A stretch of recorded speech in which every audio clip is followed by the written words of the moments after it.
माझं नाव शाहू प्रशांत धरपाड. मी Shivaji science college Nagpur इथला विद्यार्थी आहे. मी नीट 2026 ही परीक्षा दिली. मात्र आता पेपर फुटीमुळे, पेपर लीकमुळे ती परीक्षा काही कारणास्तव कॅन्सल करण्यात येते आहे. यावर माझी प्रतिक्रिया हीच राहील की पेपर फुटणे, लीक होणे हे स्टुडंटसाठी दुर्दैवीच आहे. हा आमच्यावर अन्याय आहे आणि सिस्टमची कुठेतरी ही कमतरता आहे की ते असा प्रकार होण्यापासून थांबवू शकले नाही.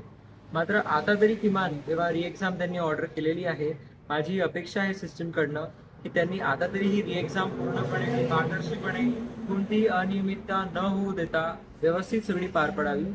आणि पेपरचे जे सिक्युरिटी असते, जे खूप प्रक्रिया असते त्यांची, ज्यांनी पेपर सेंटरवर पोहोचतात त्यामध्ये कुठे लूप होल आहे ते त्यांनी बघावं. आणि बस आता असं काही पुन्हा होता कामा नये हीच माझी अपेक्षा आहे.